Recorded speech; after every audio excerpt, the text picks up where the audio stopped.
उनके साथ किसी प्रकार का कोई रियायत बरतने की आवश्यकता भी नहीं है। कोई नंगी तलवार लेकर के जाएगा, इसकी अनुमति मत दीजिए। छुरा लेकर के जाएगा, इसकी अनुमति मत दीजिए। एयर गन लेके जाएगा, इसकी अनुमति मत दीजिए।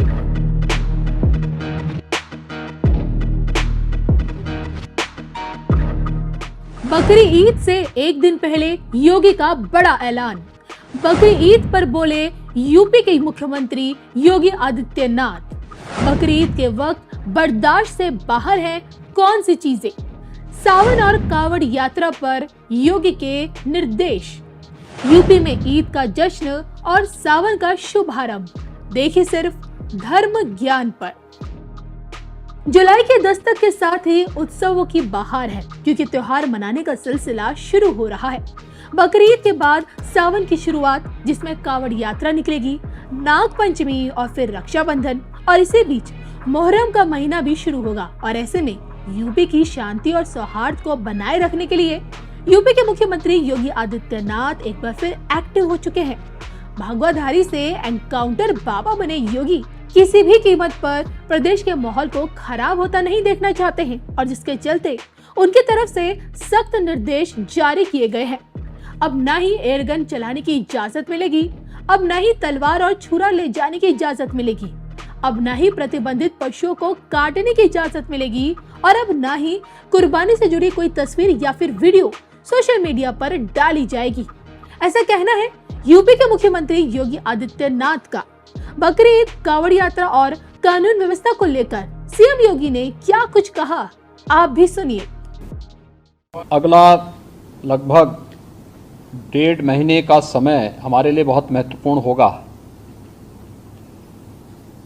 इसमें 9 या 10 को जो भी मुस्लिम धर्मगुरु घोषित करेंगे, उस दिन उनकी बकरीद का कार्यक्रम संपन्न होगा पूरे प्रदेश के अंदर। और 14 जुलाई से लेकर के लगभग श्रावण पूर्णिमा तक यह पड़ेगा। 12 अगस्त को रक्षाबंधन का पर्व भी पड़ेगा।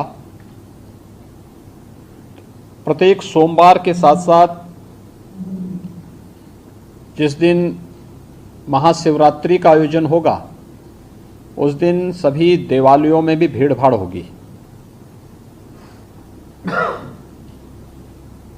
31 जुलाई से लेकर 12 अगस्त तक अयोध्या का सावन मेला भी है। 2 अगस्त को नाग पंचमी का भी पर्व पड़ेगा, और 31 जुलाई से 9 अगस्त के बीच में मुहर्रम भी है। देखिए, सभी आयोजन एक दूसरे के साथ जुड़े हुए हैं। मुहर्रम के दौरान तृतीय सोमवार 1 अगस्त को पड़ेगा, चतुर्थ सोमवार 8 अगस्त को पड़ेगा। रक्षाबंधन का आयोजन भी इस दौरान है, और श्रावण पूर्णिमा 12 अगस्त को पड़ेगी। ये नागपंचमी, रक्षाबंधन और जो 2 सोमवार भी इस दौरान पड़ेंगे। इस दिशा से इसकी कार्य योजना बनाने के लिए जो हम लोगों ने धर्मगुरुओं के साथ संवाद बनाने की कार्रवाई को विभिन्न अवसरों पर अपनाया है, उसको हम पहले से ही तैयारी कर लें, और बहुत सारे जनपदों ने इस पर अपना कार्य प्रारंभ भी किया है। और मुझे लगता है कि हमें इसको एक निरंतरता देनी चाहिए। संवाद बनाने में कोई भी किसी भी प्रकार की कोई समस्या नहीं होनी चाहिए। ये निचले स्तर पर, कहीं पर थाना स्तर पर पीस कमेटी की मीटिंगों के माध्यम से, और थानाध्यक्षों के और अन्य जो हमारे इंस्पेक्टर, सब इंस्पेक्टर हैं, इनके माध्यम से भी कुछ धर्मगुरुओं के साथ, पुजारियों के साथ, या अन्य जो मौलवी हैं, उन सब के साथ हम लोगों को संवाद बनाने में कोई भी संकोच नहीं होना चाहिए। समाज के जो मानिंद हैं, अलग अलग तबके के, उन लोगों के साथ भी संवाद बनाने में हमें किसी भी प्रकार का कोई संकोच नहीं होना चाहिए। दूसरा, उससे ऊपर भी जो हमारा सर्किल है या ज्वाइंट मजिस्ट्रेट हैं, उनके माध्यम से भी, या जो उप जिलाधिकारीगण हैं, ये लोग भी संवाद बनाएं, अच्छा होगा। अलग अलग धर्मगुरुओं के साथ, समाज के मानिंदों के साथ में, जिनकी समाज में अपनी एक पकड़ होती है, जनप्रतिनिधियों के साथ संवाद बनाना, उनकी गतिविधियों पर भी निगाह रखना, नज़र रखना।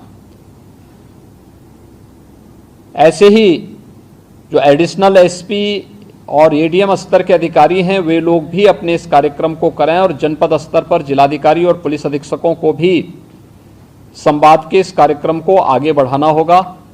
यह सुनिश्चित करें, क्योंकि ये सारे कार्यक्रम पड़ेंगे और 15 अगस्त को स्वतंत्रता दिवस का कार्यक्रम भी होगा, जो बात क्योंकि अमृत महोत्सव है आज़ादी का, तो इस अवसर पर कुछ विशेष आयोजन होंगे। उन आयोजनों के साथ पूरा प्रदेश जुड़ेगा। तो जितने भी ऐसे तत्व हैं जो एंटी सोशल हैं, एंटी नेशनल हैं, वे कुछ न कुछ गड़बड़ी करने का प्रयास करेंगे, माहौल को खराब करने का प्रयास करेंगे। इसलिए सतर्कता और सावधानी, इसके लिए संवाद हमारा महत्वपूर्ण है और संवाद के माध्यम से इसके समाधान का रास्ता निकालना, इसकी समीक्षा रेंज स्तर पर, कमिश्नरी स्तर पर, जोन स्तर पर निरंतर होती रहे। पर्व और त्योहार कोई भी हो, शासन की जिम्मेदारी बनती है वहां पर सुविधा देना और सुरक्षा का बेहतर माहौल देना। कोई भी पर्व और त्योहार हो, परंपरागत तरीके से हो, परंपरा से हटकर कुछ भी हम न होने दें। आयोजकों के नाम नोट करें, आयोजकों से हम लोग एप्लीकेशन जरूर लें और उनसे सुनिश्चित जरूर कराएं। हमने गृह विभाग को भी मैंने एक परफॉर्मा उपलब्ध करवाया था कि उसे हर एक जनपद में उपलब्ध कराएं और उसी के माध्यम से अनुमति भी सुनिश्चित कराएं। शर्तें जोड़िए उसमें कि वह कहीं भी शांति को भंग करने वाली व्यवस्था, कोई भी ऐसा बयान नहीं देंगे, कोई भी ऐसा कार्य नहीं करेंगे जिससे शांति व्यवस्था भंग होती हो, या किसी जाति, मत, मजहब, वर्ग, संप्रदाय या किसी भी अन्य उसकी भावनाएं आहत होती हैं, कोई भी इस प्रकार की बयानबाजी न हो। इस पर ध्यान देने के लिए हमें जहां व्यवस्था बनानी पड़ेगी, वहीं साथ ही साथ हम इस बात को सुनिश्चित करेंगे बकरीद के लिए मुस्लिम धर्मगुरुओं के साथ और इस आयोजन के साथ जुड़े हुए जितने भी लोग होंगे उन सभी के साथ हमें संवाद बनाना होगा। कावड़ यात्रा के लिए भी हमें कावड़ संघों के साथ, कावड़ संघ हैं बने हुए हर एक जगह, उनसे भी संवाद बनाना पड़ेगा। अगर हम उसी स्तर पर संवाद बनाएंगे तो बाद में जब भीड़ इकट्ठी होती है तो उस समय समस्या नहीं खड़ी होती है, तब ये कार्यक्रम एक रूटीन का हिस्सा बन जाता है, फिर उसमें कोई समस्या पैदा नहीं होती है। इसलिए उन सभी चीजों को हमें पहले से ही एक संवाद बनाकर करना होगा। मुहर्रम के अवसर पर भी मुहर्रम से जुड़े हुए जो अलग अलग ताजिया लेकर के जाते हैं उनके साथ पहले से संवाद होना चाहिए। कहीं भी कावड़ यात्रियों का और मुहर्रम के जुलूस आपस में टकराने की नौबत ना आने पाए, इसके लिए पहले से रूट तैयार कर लेना, पहले से सुनिश्चित करना कि किसी की भावनाएं आहत भी ना हो और दोनों कार्यक्रम संपन्न हो जाएं, परंपरा का उल्लंघन भी कहीं ना हो, इस बात को सुनिश्चित करेंगे और इस पर हम लोग पहले से ही ध्यान देंगे जिससे कहीं भी कोई बात ना हो। दूसरा, नगर विकास के द्वारा और पंचायती राज विभाग के द्वारा स्वच्छता को, सैनिटाइजेशन को जहां प्राथमिकता के आधार पर आगे बढ़ाना होगा, वैसे भी संचारी रोग नियंत्रण का एक कार्यक्रम 1 जुलाई से चल रहा है। स्वच्छता, सैनिटाइजेशन उसका प्रमुख पार्ट है। इसको हम विशेष रूप से एक अभियान के रूप में लें। बकरीद के दिन कुर्बानी जहां होगी और सार्वजनिक स्थल नहीं होगा, जो निर्धारित स्थल और पहले से चली आ रही वहीं पर होगा। हम सुनिश्चित करें कि यह स्थान कोई सड़क, कोई चौराहा या कोई ऐसा सार्वजनिक पार्क या कोई ऐसा स्थल न हो जहां को लेकर के अनावश्यक विवाद हो। और कुर्बानी के बाद जो भी वहां पर सॉलिड वेस्ट पड़ा हो उन सबको निस्तारण करने की भी व्यवस्था की जानी चाहिए, चाहे वह आयोजक करें, चाहे वह नगर निकाय या पंचायती राज विभाग से जुड़े हुए लोग करें। इस व्यवस्था को पहले से सुनिश्चित होना चाहिए कि कुर्बानी के तत्काल बाद उसकी सफाई की व्यवस्था भी हो जाए जिससे गंदगी न होने पाए। और वह जो सॉलिड वेस्ट आप डालेंगे वह एक ऐसी जगह रखना चाहिए जहां बस्ती से दूर हो, नहीं तो बहुत तेज बदबू करेगा। उसके बाद तमाम प्रकार की बीमारियां और अन्य संक्रामक बीमारियां वहां पर होने के खतरे होते हैं। इन चीजों को सुनिश्चित करेंगे। उसको पानी में बहाएंगे भी नहीं, ये भी सुनिश्चित करेंगे।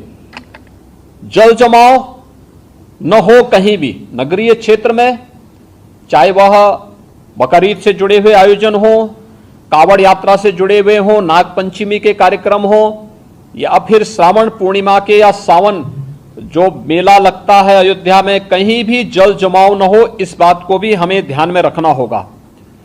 शुद्ध पेयजल की आपूर्ति के लिए भी विशेष व्यवस्था देखनी पड़ेगी। हम लोग लगातार देख रहे हैं, लगातार न्यूज़पेपर में अन्य जगहों पर हम लोग इस बात को देखते हैं कि शुद्ध पेयजल की आपूर्ति नहीं हो रही है। हो सकता है बरसात के कारण कहीं कोई समस्या आ रही हो, वहां पर हम लोगों में एक अवेयरनेस तो पैदा कर ही सकते हैं कि अगर पानी इस प्रकार का है तो वह पानी को गर्म करके छानने के बाद तब उसका सेवन करें। हम उनको उनके भरोसे न छोड़ें। बच्चे बीमार हो सकते हैं, कोई अन्य समस्या खड़ी हो सकती है, उस पर हम ध्यान दें। स्ट्रीट लाइट की व्यवस्था, बरसात के समय में वैसे भी इसके बारे में हमें अलर्ट रहना पड़ेगा। नगर निकायों को भी जहां जहां ये आयोजन हो और कावड़ यात्रा से जुड़े हुए जितने भी रूट हो, वहां पर भी स्ट्रीट लाइट की व्यवस्था ठीक हो। सुरक्षा के प्रति अत्यंत सतर्क रहना पड़ेगा। पेट्रोलिंग बढ़ाना पड़ेगा। सोशल मीडिया पे नजर रखनी पड़ेगी। और कोई भी व्यक्ति भड़काऊ बयान देता है या कोई भी ऐसी बयानबाजी करता है जो सुरक्षा के लिए या किसी समुदाय की भावनाओं को आहत करके उसे भड़काने की कार्रवाई कर रहा है, तो हमें कार्रवाई करने से हिचकना नहीं चाहिए और बहुत सख्त कार्रवाई उन स्थितियों में हमें करनी चाहिए।